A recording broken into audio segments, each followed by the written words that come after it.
Assalamualaikum warahmatullahi wabarakatuh. Waalaikumsalam warahmatullahi wabarakatuh. Selamat pagi semuanya. Pagi, Mbak. Oke, baik. Sebelum memulai kegiatan kita pada pagi hari ini, ada baiknya kita berdoa terlebih dahulu. Nah, di sini ada yang mau memimpin doa nggak? Boleh tunjuk tangan? Aku aja, Mbak. Boleh? Oke. Teman-teman, sebelum kita mulai, ada baiknya kita berdoa. Berdoa dimulai. Doa selesai.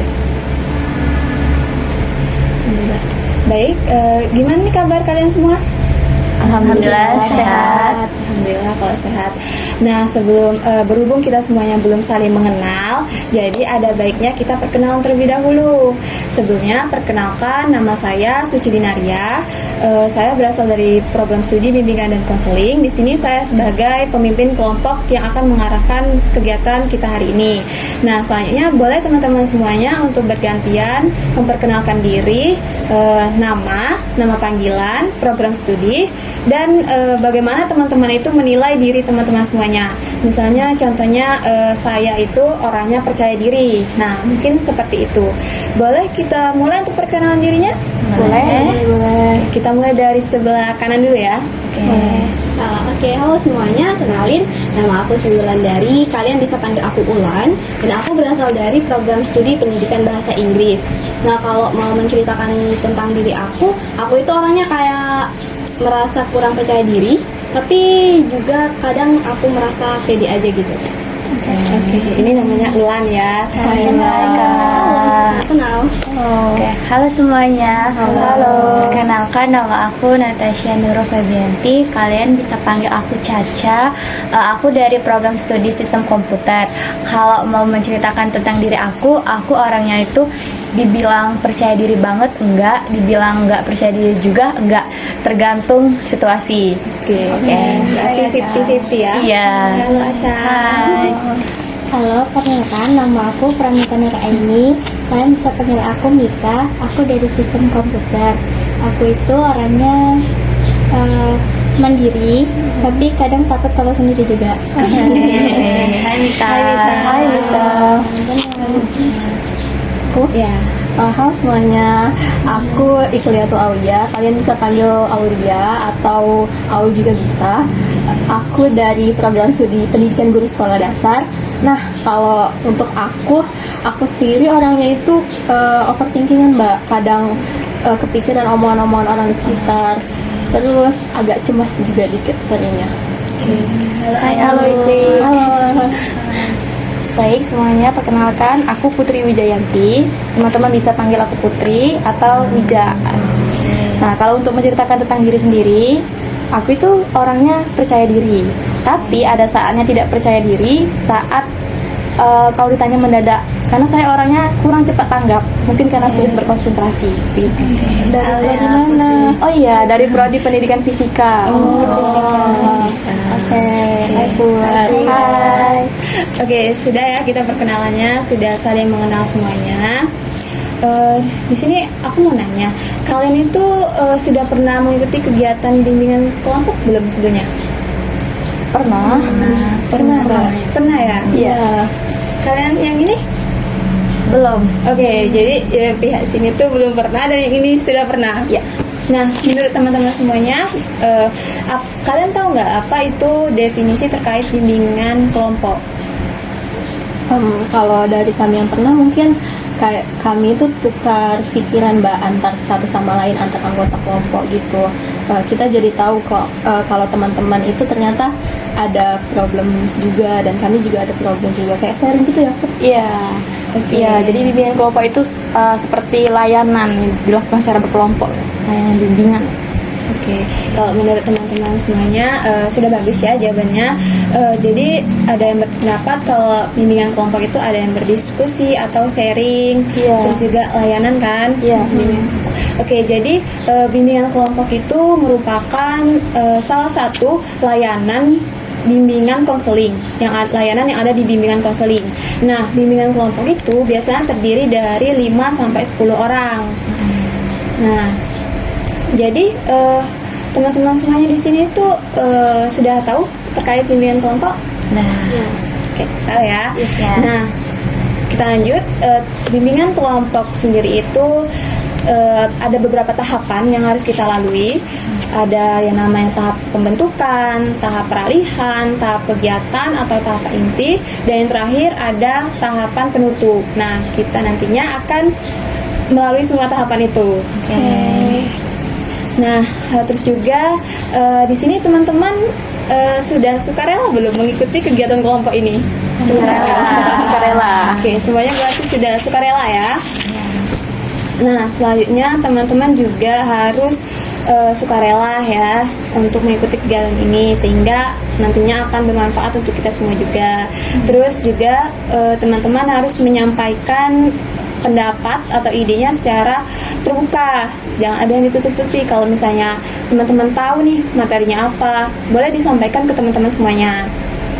Terus juga kalau misalnya teman-teman di sini tuh dalam menyampaikan pendapat, misal Mbak Wija sudah menyampaikan pendapatnya, berarti Mbak Ulan harus mendengarkan, karena dalam bimbingan kelompok itu ada yang namanya azas kenormatifan. Jadi kita itu harus saling menghormati teman yang sedang menyampaikan pendapatnya.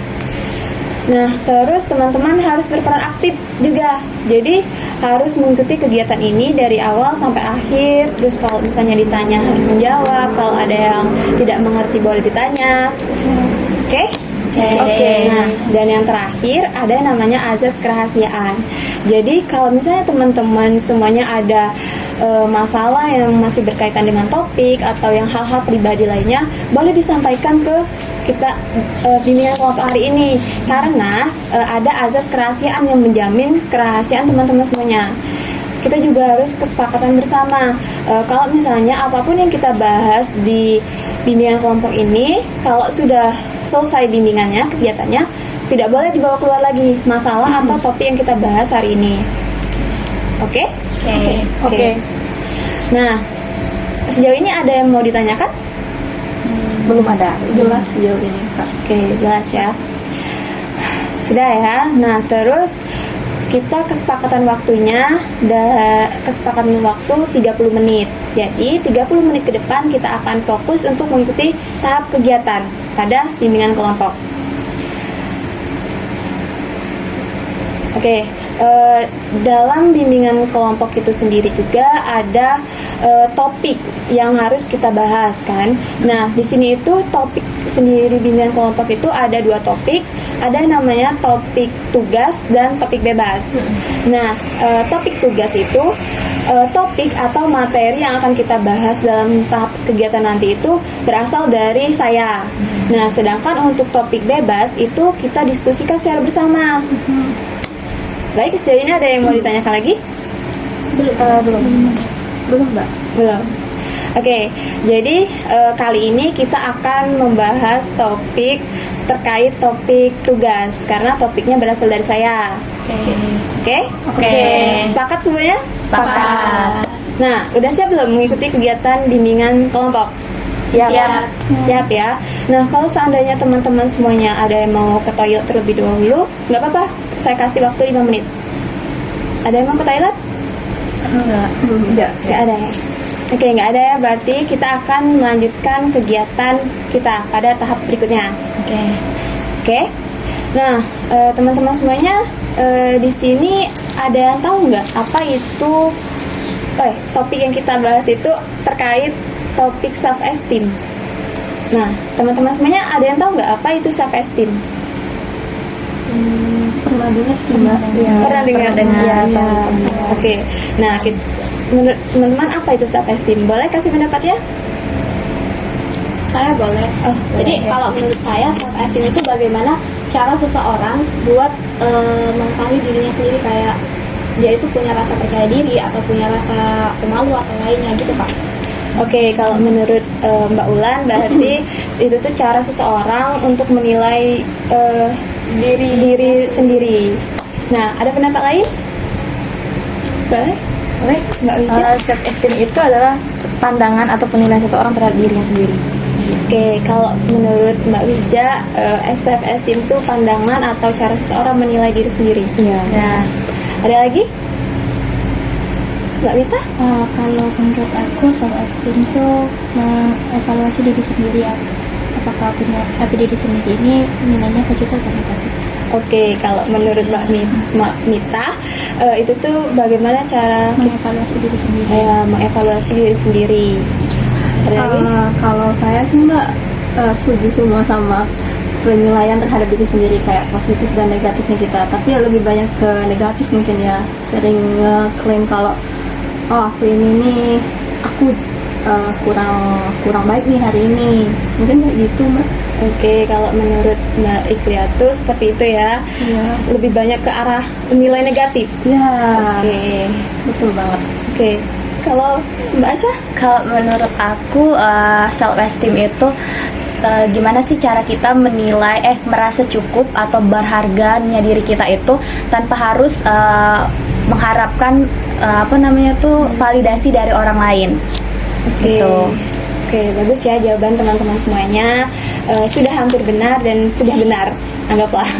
Jadi benar ya teman-teman, kalau self esteem itu ada yang berpendapat tadi evaluasi, nilai diri, pandangan dan lain sebagainya. Jadi self esteem itu merupakan pandangan atau bagaimana cara kita itu menilai diri kita sendiri, baik itu menilai secara positif ataupun secara negatif.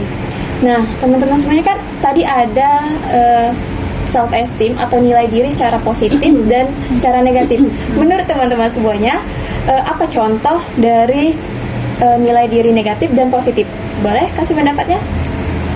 Kalau negatif itu kayak tadi ngehujat diri sendiri.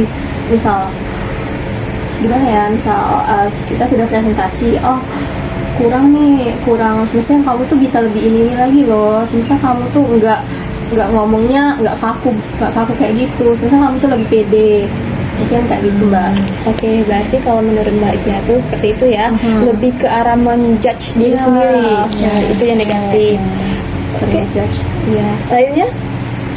Kalau dari aku mungkin kalau untuk hal negatifnya itu sering ngerasa insecure sama diri sendiri, padahal kadang hal yang di-insecurein itu cuman di pikiran aja, belum benar-benar terjadi seperti itu. Ya, benar.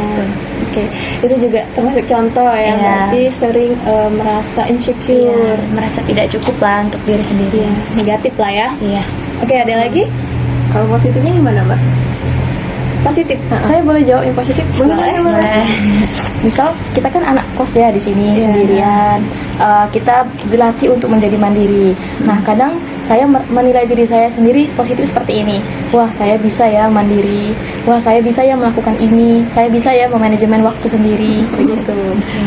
Oke, setuju benar ya. Kalau manage uang juga. Merasa bangga masih ada uang sisa sebulan.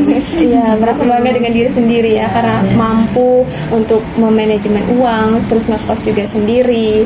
Iya, ya benar. Berarti merasa mampu ya kita. Ada lagi pendapat?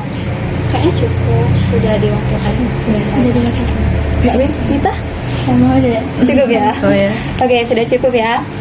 Nah, itu materi dasar kita terkait self esteem. Untuk itu, kita akan bermain kartu yang namanya kartu truth or dare, tantangan atau kejujuran.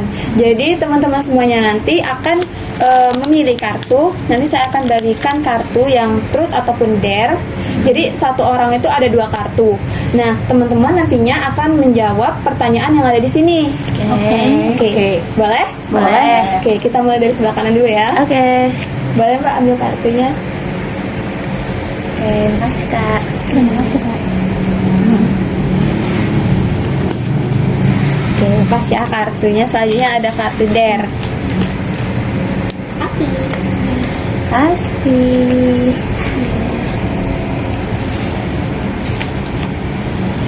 Oke, sudah dapat? Sudah. Boleh dibacakan pertanyaan yang ada di kartu tersebut. Boleh dibaca terlebih dahulu, terus pahami apa isi dari pertanyaannya. Sudah? Sudah. Sudah. Sudah? Sudah. Sudah. Nah, Mbak Wija? Sudah? Sudah. Oke, sudah ya. Boleh teman-teman yang di sini mau menjawab pertanyaan yang ada di kartu pertama kali untuk kartu truth. Siapa yang mau membacakan truth pertama kali? Boleh tunjuk tangan. Mungkin aku ya Kak. Oke, Mbak Mita. Kalau aku, apa hal yang dapat membuatmu merasa takut sertakan alasannya? Aku selalu merasa takut gagal. Menurut aku kuliah ini terlalu berat untuk aku sendiri. Aku pernah merasa aku salah jurusan. Iya. Kenapa aku bilang gitu? Karena sewaktu aku semester 1 aku mendapatkan IPK yang menurut orang itu IPK-nya besar memang. Cuman ada satu kekecewaan aku, yaitu C itu kecewa banget. Ada nilai C. Oke, kataku nilai C-nya baru 1. Ya udah, mau ditingkatin di semester 2. Tapi setelah menjalani semester 2, aku merasa lebih takut. Aku takut lebih turun karena di situ aku ada merasa takut tentang mata kuliah. Beberapa mata kuliah yang membuatku itu berat dan banyak kendalanya. Jadi di situ aku merasa takut gagal lagi. Itu yang hal yang membuat aku takut gagal. Jadi Mbak Mita itu takut gagal ya. Iya. Dari ngelihat nilai yang semester sebelumnya. Iya. Jadi membuat Mbak Mita itu sekarang takut Iya. di semester ini. Oke, teman-teman ada pendapat terkait cerita Mbak Mita? Aku cerita Mbak Mita sebenarnya relate banget untuk kita yang kuliah ini. Kalau dari aku sih mungkin kalau di pendidikan guru ya, dari segi tugas dan yang lain-lain itu masih bisa diimbangi. Tapi kalau saran dari aku, kalau kita mau buka nilai atau mau buka sesuatu itu, kita bisa omong ke diri sendiri, kamu udah cukup kok untuk berusaha untuk semester ini, supaya nggak terlalu takut atau terlalu grogi, kecewa kayak gitu. Kamu udah cukup kok, kamu udah berusaha, ini yang terbaik yang udah kamu lakuin. Dan aku rasa itu worth sih kalau di aku, dan aku bisa nerima kalau nilai itu seburuk itu yang aku lihat. Oke, benar ya yang dibilang Mbak Ilya tuh, berarti dia itu selalu memandang semua itu positif. Iya. Bagus. Dan semoga bisa ngebantu sih. Bagaimana Mbak Mita? Iya, mungkin Bisa dicoba. mungkin mengapresiasi diri sendiri itu lebih penting ya Dibanding nilai. dinilai dengan orang lain. Benar. Bagus. Oke, selanjutnya ada yang mau pertanyaan kedua? Kartu turut lagi. Boleh tunjuk tangan. Aku boleh. Boleh Mbak Ulan. Jadi aku dapat pertanyaannya, kapan terakhir kali kamu merasa insecure, tidak merasa percaya diri? Lalu sebutkan alasannya. Mungkin kalau mau ditanya kapan terakhir kali itu nggak ada ya, karena saya merasa insecure itu tiap hari. Nah, kalau untuk alasannya itu lingkungan saya. Jadi kayak saya kan prodinya bahasa Inggris nih. Kita itu berasal dari anak desa lah ya, dari pelosok gitu. Jadi kayak masih kurang dalam bahasa Inggris. Lalu pas masuk ke prodi bahasa Inggris, saya dengan modal yang kayak cuma bisa grammar atau lainnya itu, saat masuk itu kayak merasa sangat kurang. Jadi setiap kali saya di dalam kelas, setiap kali dosen bertanya atau lainnya, saya tuh selalu merasa insecure saat teman-teman yang lain tuh bisa jawab. Padahal aku itu yakin kalau aku tuh bisa, cuman aku lebih merasa malu karena kayak mungkin gara-gara aksen aku yang belum ini, ataupun takut salah grammar. Padahal hal itu tuh kayaknya nggak baik ya, tapi itulah hal insecure terbesar aku. Sekian. Jadi hampir setiap hari Mbak Ulan itu insecure. Sebenarnya nggak bagus ya Mbak itu, karena termasuk self esteem yang rendah. Kita itu selalu berpandang buruk ke diri sendiri. Nah, teman-teman sebenarnya ada pendapat? Kayaknya enggak deh. Nggak ada. Oke, ya Mbak Ulan, semua kan kita berhubung mahasiswa semua pasti juga merasa insecure kan. Apalagi kalau melihat teman kita yang lebih wah dari kita ya, yang dari kota, mereka tuh lebih bagus pemahamannya, itu tuh lebih menambah kita untuk lebih insecure. Betul. Oke, selanjutnya ada yang lagi? Anggapan. Ya, tanggapannya. Izin ya saya menanggapi. Sebenarnya problemnya itu sama seperti saya, Mbak. Karena saya juga prodi pendidikan fisika nih. Iya. Karena ini tuh masuk ke jurusan pilihan kedua, jadi saya merasa berat hati saat semester pertama. Wah, saya belum ada basic nih untuk ke fisika. Tapi saya nggak menyerah. dan juga banyak semangat dari teman-teman, dari dosen pun juga menyemangati, dan dari orang tua juga. Jadi lama-lama saya beradaptasi dengan prodi ini, dan saya belajar meskipun sampai sekarang banyak yang tinggalnya sama teman-teman banyak yang menguasai matematika, fisika, sedangkan saya masih kurang, tapi saya tetap berusaha gitu Pak. Jadi saya harap Mbak juga berusaha. Oke. Makasih masukannya. Ya. Oke, bagus ya, ada masukan tambahan dari Mbak Wija. Selanjutnya kita ke pertanyaan berikutnya ya. Siapa yang mau membacakan turut lagi? Oke, aku. Oh, iya. Boleh. Jadi siapa? Siapa Mbak? Oke. Oke. Aku itu kebiasaan apa yang ingin kamu ubah dari dirimu? Mungkin yang pengen aku ubah dari diri aku itu overthinking, sama aku tuh anaknya susah bangun pagi. Buruk kan? Nah, tapi sekarang karena udah kuliah ya bangunnya udah pagi. Mungkin overthinking. Kalau overthinking itu aku seringnya tuh mikir kayak aku tuh kenapa aku nggak bisa ya, padahal teman-teman aku bisa. Kayak misalnya nih lagi ada MK gitu, MK itu kebetulan bukan basic aku. Kami kan jurusannya sistem komputer ya, pasti tidak lepas dari codingan. Kebetulan aku kemarin SMA, jadi aku tuh bener-bener nggak bisa ngoding. Jadi adalah teman aku yang bisa. Aku tuh sering mikirnya kayak kenapa ya orang lain bisa, aku nggak, kenapa ya aku sulit banget belajarnya, sulit banget ngertinya. Terus padahal sebenarnya pikiran-pikiran seperti itu tuh buat aku jadi males, kayak jadi males buat belajar, jadi males buat semangat. Jadi menurut aku tuh pengen rubah diri aku tuh, mungkin pemikirannya tuh jangan mikir yang seperti itu lagi, karena kalau aku terus mikir seperti itu nantinya aku stuck di situ bae. Nggak ada pergerakan yang buat aku maju gitu. Mungkin itu sih. Oke. Berarti Mbak Natasha ini termasuk sering overthinking. Iya. Oke, ada tanggapan teman-teman terkait cerita dari Mbak Natasha? Mungkin itu. Boleh. Oke. Kami ini sebenarnya senasib juga. Oke. Satu jurusan. Ya. Menurut aku, iya, aku pun sama seperti itu. Aku belum bisa, namanya pemrograman komputer itu aku belum bisa terlalu paham dengan codingan, belum terlalu paham dengan apa itu algoritmanya. Cuman kalau kata dosenku, gini Ca, menurut dosenku ini ya Mbak Ca, kita semakin kita tidak bisa dan semakin kita berusaha, itu peluang kita lebih banyak tahu, itu lebih banyak di kita yang merasa belum paham dibanding dengan orang yang sudah pintar ataupun yang sudah paham akan materi itu. Jadi semakin kita banyak belajar, itu peluang kita semakin banyak, dan lebih banyak kita yang dapat ilmunya kayak itu. Bahkan orang yang pintar itu belum tentu dia akan belajar lagi. Jadi kamu harus berusaha. Aku juga lagi berusaha juga. Kasih ya. Bagus. Benar kata Mbak Mita, orang yang lebih banyak tahunya itu belum tentu juga dia mau lebih belajar. Jadi kalau misalnya teman-teman semuanya mau belajar lebih mendalami lagi, itu lebih bagus malah. Kasih. Setuju.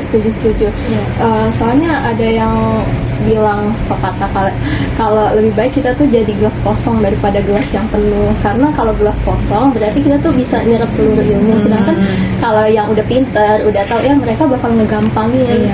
Padahal semestinya nggak bisa digampangin, semua itu ilmu, semua itu proses. Nah, trust the process. Setuju. Oke, benar ya dari pendapat Mbak Iqlatul. Bagaimana Mbak Natasha? Ya, terima kasih Kak pendapatnya. Oke. Sarannya. Terima kasih. Ada lagi? Kamu dulu atau aku dulu? Silakan Mbak Iqlatul. Oke, aku ya Mbak. Ya. Kartu truth. Oke, truth. Berarti kejujuran ya. Kapan terakhir kali kamu merasa sangat bahagia dan bangga dengan diri sendiri? Sebenarnya saya bahagia tiap hari sih Mbak. Mungkin definisi kebahagiaan itu menurut orang beda-beda. Tapi kalau saya dari dulu diajarin kalau kebahagiaan itu dari hal kecil bisa buat sangat bahagia sih. Sesimpel saya dari awal bangun tidur udah bener bangunnya, maksudnya tuh sudah benar dalam artian kalau kita muslim kan kita ada ketemu Tuhan dulu, terus sudah itu kita mungkin ada baca Al-Quran dulu mungkin. Nah dari awal itu aja udah bener, stepnya biasanya 1 hari kemudian 1 hari setelahnya akan bagus jalan hidupnya, benar, jalan hidupnya. Nah simpel itu aja, bahagia.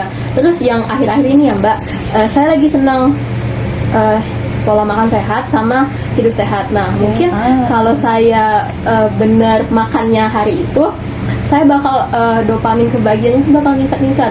Oh sukses nih hari ini, GG nih hari ini, iya goal nih hari ini. Tapi kalau hari ini kayak makannya berantakan atau nggak sempat masak, itu agak kecewa dikit.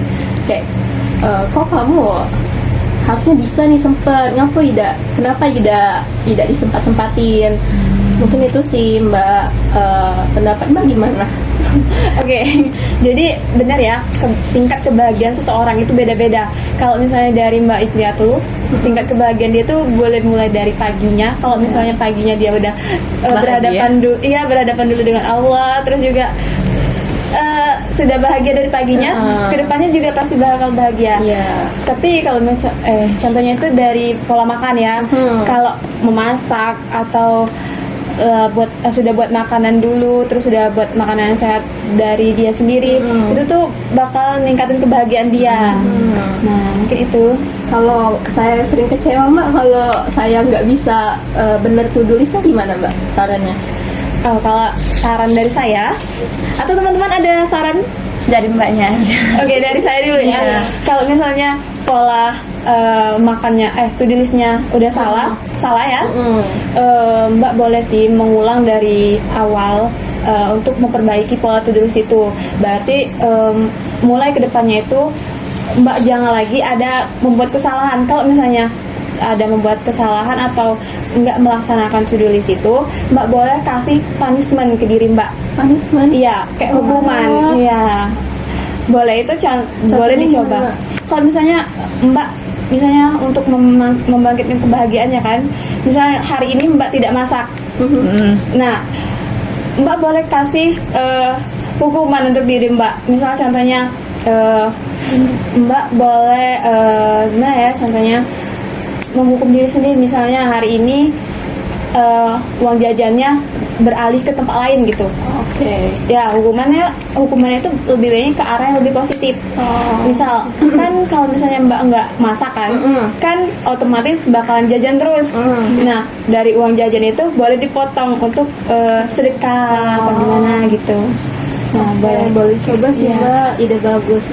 Bakal saya lebih disiplinkan diri saya. Oke. Atau Mbak boleh cari punishment lainnya yang menurut Mbak itu lebih pas untuk diri Mbak. Itu tergantung dari diri sendiri. Iya.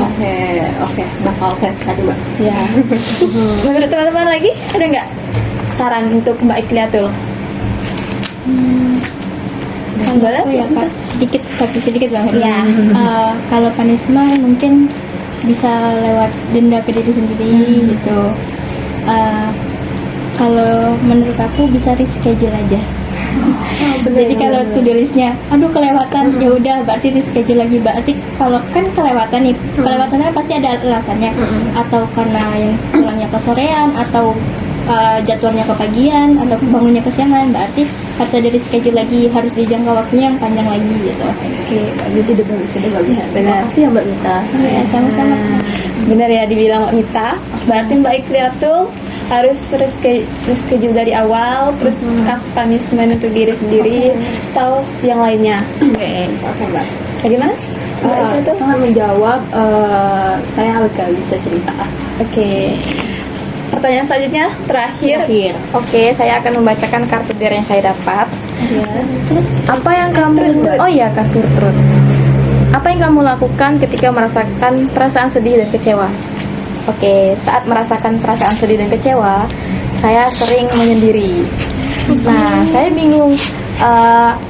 Kebiasaan saya saat merasa sedih dan kecewa menyendiri ini, itu apakah hal yang wajar atau tidak?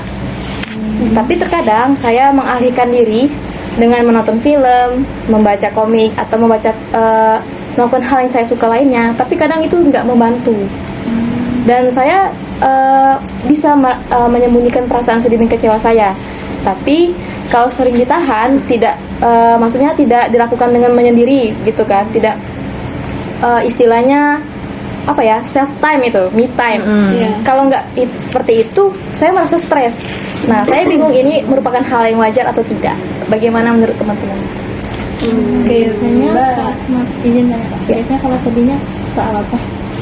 Misalnya nih nggak bisa UAS ya, nggak bisa ada pertanyaan UAS. Terus kalau misal dalam kegiatan organisasi, saya nggak bisa menghandle kegiatan ini nih, job desk saya nggak terlaksana, jadi saya merasa sedih dan kecewa dengan diri sendiri. Ada pendapat? Mbak sendirinya kan tadi ngomong kalau sedih sama kecewa Mbak bakal take time kan, me time. Bakal me time-nya itu ngapain? Kadang ngelamun doang gitu Mbak, ya memperhatikan sekitar gitu, tapi dalam jangka waktu yang lama, sejam 2 jam gitu. Oke. Cukup lama ya. Me time menyendirinya.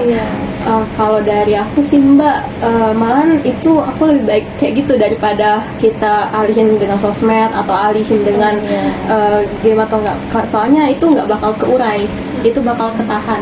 Tapi ada saran yang lebih baik lagi Mbak, menurut saya pernah kayak baca buku katanya yang sesuatu yang dipendam itu tuh nggak baik. Jadi lebih baik Mbak cerita ke teman, atau enggak kalau temennya nggak dipercaya mungkin lebih baik Mbak tulis aja, buat bikin journaling atau diary kayak gitu. Emang kalau kita SD itu tuh sering kan kayak apa nulis diary, tapi kan kalau ini udah besar ya, udah gede, malu mungkin diary atau kayak gimana. Tapi ternyata emang works Mbak, memang bekerja dengan baik. Kita mau tulis panjang lebar tentang apa yang kita alamin itu tuh kan nggak ada yang tahu, cuma buku yang tahu. Kecuali ditemuin oleh orang lain. Jangan sampai. Benar ya yang dibilang Mbak Ikliatul tadi. Contohnya saya juga kalau misalnya keseharian, iya, lebih ke tepatnya ke keseharian. Jadi saya itu sedang belajar menulis. Misal keseharian saya itu saya tulis, baik saya kalau lagi sedih saya tulis, saya curahkan semuanya. Jadi kadang itu kan kalau misalnya kita cerita sama orang lain ya, kadang merasa sudah cerita tapi kayak masih nggak lega, atau masih takut cerita itu ketahuan sama orang lain. Nah jadi kalau saya itu lebih ke menulis. Jadi kalau saya kesel sama orang atau lagi bahagia, saya lebih ke menulis gitu. Mbak sudah lega? Lumayan membuat saya lega. Diiringi dengan musik mungkin bisa, itu tuh bisa lebih memperlancar otak kalau menurut saya. Itu kalau menurut saya. Musik favorit Mbak apa Mbak? Musik favorit saya lebih ke pop sih, tapi ke bahasa Inggris. Bruno Mars ya? Iya, salah satunya. Tyler, terus Nicki juga. Kalau semua ya. Iya, tapi lebih bagus untuk mendengarkan. Mbak Ulan mau ngomong tadi? Mau menanggapi kata Mbak Putri tadi, kan wajar nggak sih hal yang kayak itu dia ambil me time? Kalau menurut aku itu hal yang wajar daripada kita melampiaskan semuanya itu ke orang lain. Biasanya kan ada nih tipe yang kalau lagi ada masalah dia bad mood ke semua orang, ataupun dia pokoknya apapun, itu kan malah nggak baik nih untuk sekitarnya. Dan kalau kamu nggak mau memendam itu, kalau aku pribadi biasanya kalau aku kecewa atau aku sedih, aku lebih baik nangis supaya kayak itu udah keluar gitu loh. Selesai nangis aku lega. Dan juga sama kayak Mbak Suci, aku juga itu selalu menulis keseharianku. Jadi kayak abis ini nih pulang, nanti aku tulis, oh ya hari ini hari Minggu aku tadi tuh bangun jam ini, abis itu aku siap-siap nih ketemu sama teman-teman bimbingan kelompok. Nah jadi kayak waktu aku sedih, aku juga tulis hari ini aku kecewa, aku ngelakuin ini ataupun apapun, itu lebih plong gitu loh daripada kita memendam dan melibatkan orang-orang sekitar kita. Iya, benar. Ya, sama. Terima kasih teman-teman atas masukan dan sarannya. Nanti saya coba deh. Ya daripada me time sendiri kan, lebih baik dialihkan dengan hal yang lebih positif. Tapi pernah dengar, tahu kan Raditya Dika? Tahu. Doi katanya melamun itu adalah sebuah kreativitas loh Put. Ya kalau nggak apa-apa, kata dia tuh orangnya kayak introvert, terus lebih enak dia ngapa-ngapain itu sendiri. Nah, proses dia mencari ide dia kan juga komikus, juga penulis lagu. Nah, dia itu dengan cara ngelamun. Justru dari ngelamun ide itu banyak ide-ide keluar. Iya, Jadi emang sesuai kebutuhan masing-masing ya Mbak Suci. Jadi menurut Raditya Dika itu melamun itu untuk menemukan kreativitas. Bagus ya. Boleh. Bagaimana Mbak Ide-ide. Putri? Ya, terima kasih. Oke, sudah ya untuk kartu truthnya? Sudah. Teman-teman juga semuanya sudah mendapatkan saran dan balasan dari teman-teman semuanya untuk terkait kartu truth. Selanjutnya itu kartu dare. Tadi berhubung sudah dari sebelah kanan, kita akan ke sebelah kiri terlebih dahulu. Boleh Mbak Itriatul? Oke, saya dulu. Dare, tantangan. Siapa yang kamu kagumi? Apa alasan kamu terinspirasi dari orang tersebut? Ini konteksnya apa Mbak? Terserah siapa aja. Terserah siapa aja. Kayak Mbak itu punya public figure nggak yang buat Mbak mencontohkan orang itu? Oke. Oke. Mungkin udah tahu Raditya Dika. Oke. Udah disepil ya. Udah disepil dari awal. Kenapa beliau dan kamu terinspirasi dari orang tersebut? Dia itu low key Mbak, maksudnya tuh nggak umbar kalau dia tuh bisa ini, bisa itu, bisa ini, tapi orang yang tahu dia bisa, orang yang tahu dia bisa, orang yang cari dia, karena emang dari personalitinya saya suka.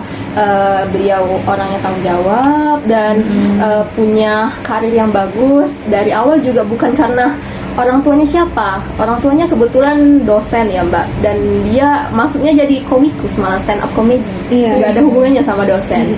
Tapi dia ini dari awal orangnya juga gigih kayak gitu Mbak, gigih, pengen kalau ada keinginan dia catat, dia usahain, dia aja udah ada tabungan untuk pensiun di usia 40 tahun. Itu kayak wow, orang 40 tahun udah ada tabungan pensiun dan udah ada planning untuk anak-anaknya bakal kuliah di mana, uang untuk anaknya kuliah udah ada. Jadi saya suka orang yang terstruktur gitu Mbak. Terus humoris juga. Oke. Mungkin kita cewek-cewek suka yang humoris ya Mbak, daripada yang tampilannya emang bagus nih, tapi kalau orangnya kaku atau orangnya nggak sefrekuensi sama kita kurang kan. Lebih baik yang humoris tapi nggak apa-apa lah ya, fisik nomor berapa mungkin. Boleh satu lagi nggak Mbak? Boleh. Oke, satu lagi namanya itu Zahid Ibrahim. Mungkin kurang familiar ya. Tapi dia ini anak muda dari Riau, Duri, Kepulauan Duri, tapi dia dapat beasiswa ke Jepang. Dia menariknya, si Zahid ini pernah keterima di ITB, tapi dia dengan beraninya dia merasa udah setahun, dia merasa ini aku nggak bisa tumbuh di sini, jadi dia ambil keputusan besar untuk kuliah ke luar negeri. Dari dia aku belajar untuk life balance, artinya dia nggak cuma ngejar belajar dan pekerjaan, tapi dia ngejar baik ke lingkungan sekitar, dia ngejar kesehatannya juga, dia seorang pelari maraton juga. Jadi hidupnya itu keren sih Mbak menurut aku. Ganteng juga. Oke. Poinnya ganteng atau apa? Poin terakhir ganteng. Jadi kalau menurut Mbak Itriatul ada dua public figure yang dia kagumi, itu ada Raditya Dika sama Zahid Ibrahim. Oke. Dan terinspirasi mungkin saya lebih baik dari saya dulu. Dari mereka saya belajar, saya lebih baik dari saya dulu, bukan dari orang lain ya, tapi saya lebih baik dari saya tahun-tahun SMA mungkin. Jadi dengan mencontohi mereka yang dua itu, Mbak bisa merubah lebih baik dari diri Mbak sendiri yang sebelum-sebelumnya, dari masa lalunya ya. Mbak tahu nggak diri sebelumnya kayak gimana? Udah tahu. Oke, udah tahu. Iya. Boleh dicontohin biar teman-teman semuanya tahu. Mungkin dulu waktu SMA agak nggak peduli sama orang sekitar mungkin ya. Mungkin terus dari segi apa ya? Segi kesehatan sih Mbak. Nah, mereka berdua ini nih orangnya terplanning banget. Berarti hidup itu harus punya planning loh Aulia. Saya ngerasa hidup itu cuma kayak ngalir aja. Ternyata dari mereka saya sadar kalau planning itu tuh mesti dan harus. Kita 5 tahun ke depan mau dikenal sebagai apa, kita 10 tahun ke depan mau dikenal sebagai apa. Mungkin itu sih proses kedewasaan saya. Oke, bagus. Oke, selanjutnya pertanyaan Anda. Oke. Dari kata saya yaitu sebutkan motivasi untuk diri sendiri. Oke, untuk sekarang motivasi yang sering saya ucapkan untuk diri sendiri yaitu kamu bisa melewati ini. Kemarin bisa dan sekarang pun bisa. Gitu. Oh, bagus. Iya, jadi kalau sedang kesulitan ataupun sedang kesusahan, aku menanamkan prinsip kepada diri sendiri yaitu, Put, kamu bisa nih, kamu bisa melewati hal ini, kamu bisa melewati masa ini, karena kemarin bisa dan hidup ini terus berjalan. Iya. Meskipun terseok-seok gitu ya, tapi kamu tetap harus bisa melewatinya. Dan akhirnya, ya benar, saya bisa melewati itu. Meskipun dengan segala banyak macam rintangan gitu kan. Dan itu motivasi yang benar-benar bermanfaat untuk diri aku gitu. Bagus ya motivasi Mbak Putri untuk diri sendirinya. Iya. Oke, kita lanjut ya, Mbak Mita. Agak ini. Apa Mbak? Sebenarnya dekati satu teman yang tidak terlalu dekat denganmu, lalu ajak dia untuk mengobrol. Iya, boleh mau ngobrol secara singkat aja ya, berhubung waktunya sedikit. Siapa? Boleh deh kakaknya, kayaknya Boleh. inspirasi banget. Oke. Ngobrol apa nih? Bebas. Random. Gimana sih kak kebiasaan kakak mengatur manajer waktu kakak? Manajemen waktu. Iya, manajemen waktu kakak. Yang pertama, saya menyiapkan to-do list gitu. Iya. Ada apa yang harus saya lakukan untuk 10 menit ke depan, apa yang harus saya lakukan untuk hari besok, dan masa depan lainnya. Nah, itu kadang seperti Mbak Ikli, kadang schedule itu, to-do list itu tidak dilakukan, terlewat. Ya benar, saya juga mereschedule ulang. Nah, dari schedule yang saya buat itu saya bisa memanajemen waktu. Dan saya juga menanamkan prinsip, kadang kita terlena nih main sosmed kan. Misalnya kalau kita lagi main sosmed, 10 menit lagi nih. Nah, itu jangan. Kalau kita sudah 10 menit lewat, nambah lagi 5 menit lagi nih main sosmed, nanti kerjain tugasnya. Nah, itu Nah, itu saya sarankan tidak boleh. Dan saya tekankan tidak boleh ya, seperti itu. Karena kenapa harus nunggu 5 menit ke depan? Kenapa nggak sekarang? Kalau bisa sekarang, kenapa enggak? Begitu. Jadi dengan to-do list atau schedule yang kita buat itu terlaksana.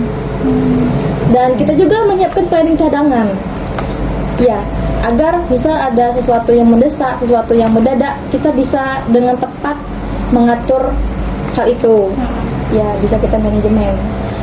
Dan kita juga harus membuat secari kertas atau membuat list yang berbeda tentang apa yang penting, apa yang mendesak, dan apa yang belum mendesak atau yang tidak penting. Nah, itu kita juga atur. Jadi kita bisa kerjakan yang lebih mendesak dulu nih, yang lebih penting dulu. Itu ya. Iya. Bisa Mbak Mita cari ya yang mendesak, tidak mendesak, dan yang penting dan tidak penting. Jadi dari rancangan yang kita buat itu, kita bisa mengerjakan hal yang lebih mendesak dulu nih. Jadi setelah yang mendesak selesai, kita bisa mengerjakan yang tidak mendesak begitu. Jadi lebih manajemen lah, lebih bisa di manajemen dengan hal itu. Makasih ya kak ilmunya. Iya, Bagus sekali ya ilmu dari Mbak Wija ini. Nah, itu memang sulit sih, tapi Iya. sedikit demi sedikit bisa kita terapkan. Jadinya terasa tidak sulit kemudian harian. Makasih banyak kak. Mbak Wija berarti orangnya komit ya. Komit banget. Iya, komit dengan to-do listnya. Kadang terlena sih. Manusiawi. Iya, kadang dengan perasaan sedih dan kecewa tadi, tiba-tiba schedule yang akan terjadi itu nggak terlaksana dengan me time yang 1 jam 2 jam tadi. Gitu. Iya. Oke, teman-teman, kita lanjut ke Sebutkan apa harapan yang ingin Mari kita lanjutkan. Ada hal Sebutkan apa harapan yang ingin kamu capai untuk dirimu sendiri. Mungkin yang pengen banget aku capai itu gelar aku. Kenapa aku pengen banget? Karena aku sempat ngerasa kalau aku tuh gak cocok di SK. Karena SK tuh sesusah itu sebenarnya untuk aku yang benar-benar nggak ngerti basicnya komputer. Tapi sekarang kalau udah dijalanin, memang kemarin sempat kecewa sama kayak Nita, IPK kami sama. Nah, sempat ngerasa kecewa sama nilai itu. Tapi semester 2 ini aku jadi lebih lebih semangat karena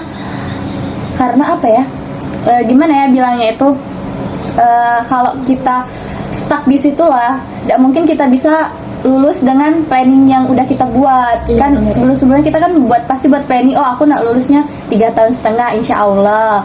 Nah, terus pernah patah semangat juga karena katanya SK lumayan susah buat lulus, dan mungkin harapan aku itu pengennya, yang ingin aku capai itu lulusnya paling mentok 4 tahun, kalau bisa 3,5 tahun lah. Itu mungkin harapan yang pengen banget aku capai. Oke. Bagus ya harapannya. Iya.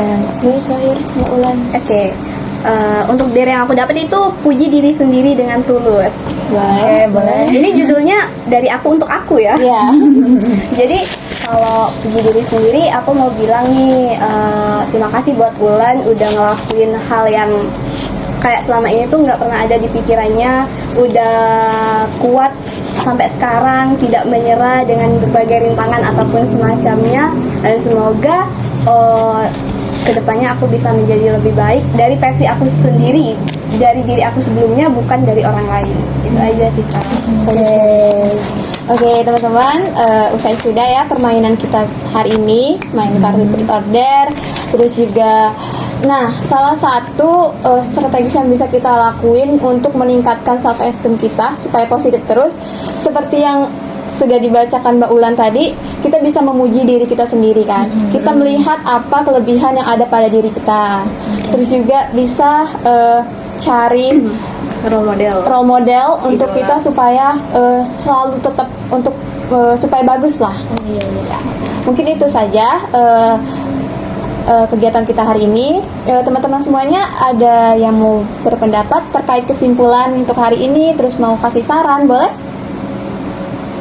Oke, untuk hari ini sangat seru banget kan teman-teman. Kami jadi tahu, bisa sharing-sharing, bisa kasih pendapat, bisa sama-sama relate jadinya.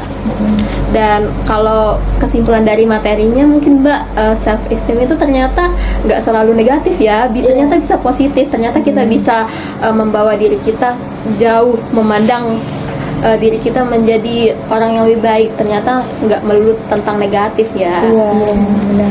Iya, mungkin itu dari aku. Ada dari teman-teman lain, Boleh? Mungkin kalau dari aku sama aja sih. Ternyata aku kan belum ngerti tuh awalnya self esteem itu, belum terlalu mengetahui lebih dalam. Karena adanya diskusi kita hari ini, sharing session kita hari ini, aku lebih kayak sharingnya tuh ternyata seru. Terus aku juga jadi tahu ternyata penting juga ya kita tuh menghargai diri kita sendiri, ngerasa diri kita tuh berharga. Nggak seharusnya kita tuh harus ngerasa insecure, minder sama diri kita. Padahal ternyata kita itu berharga lah. Iya, betul. Ada lagi saran dan kesimpulan? Mungkin terakhir ya. Iya. Kalau menurut aku dari bimbingan kelompok ini tuh bisa memberikan insight yang baru nih buat kita semua. Yang tadi awalnya mungkin cuma aku yang merasa insecure, ternyata pas udah denger dari teman-teman nih, semua orang tuh insecure. Nah, di sini kita bisa mendapatkan solusinya. Jadi setelah ini tuh bisa nih untuk mereduce insecure tadi tuh kita bisa dengan apa yang sudah kita lakukan tadi.